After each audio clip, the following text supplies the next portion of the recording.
Yes, so my people, I don't boss out to Burna Boy give all concert money to Burkina Faso people to support Ibrahim Traoré. He's going to Burkina Faso for a concert and it's not charging.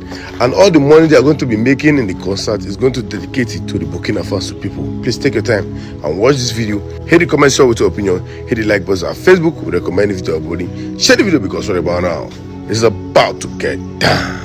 Burna Boy just announced a free concert in Burkina Faso, and he's giving every dollar to the government.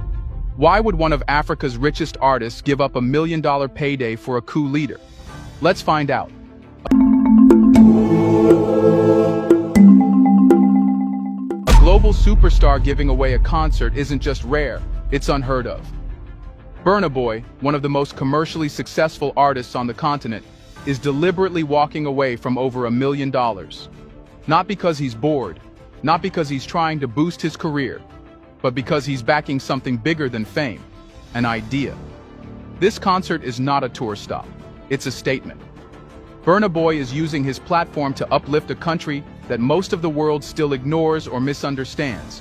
Burkina Faso, a landlocked West African nation that's been battling insurgent violence, foreign interference, and economic hardship for years.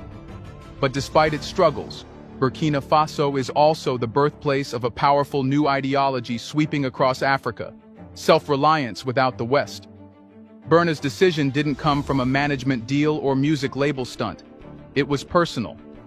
In recent months, the singer has grown more vocal about Pan-Africanism, even referencing Thomas Sankara, Burkina Faso's revolutionary icon, in interviews and lyrics. Sankara once said, "He who feeds you, controls you." That quote might as well be the theme of this concert. Sources close to Burna Boy suggest he was moved by Burkina Faso's recent transformation under Captain Ibrahim Traoré, a leader who defied global powers and made sovereignty more than just a slogan. Burna saw something familiar in Traoré: youth, defiance, and the refusal to bow down. And this isn't some passive show of support. Burna Boy has gone all in. He's covering all performance costs, bringing his team to Ouagadougou, and personally overseeing how the money from international channels, sponsorships, merchandise, foreign ticketing, is redirected into local development. We're talking about real impact: classroom construction, solar grids in villages, maybe even mobile health units. Not charity, not pity, empowerment. But what's the catch? There isn't one. That's what makes this even more fascinating. There's no Western NGO involved.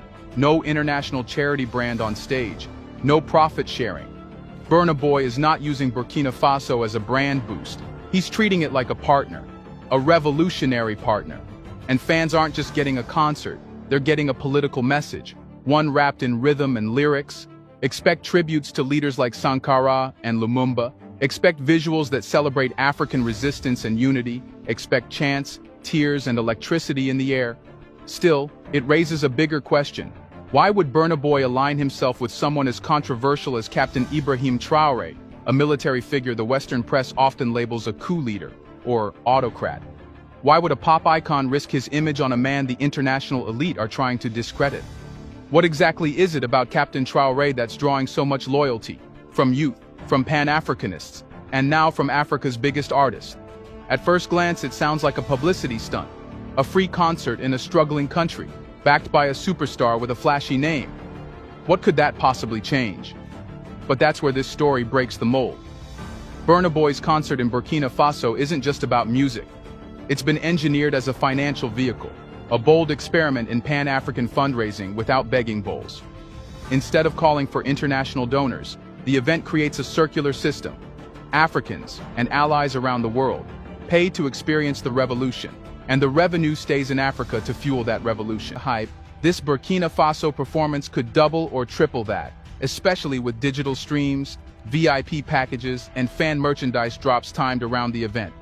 But it's not just about cash, it's about shifting psychology. Africans donating to Africans.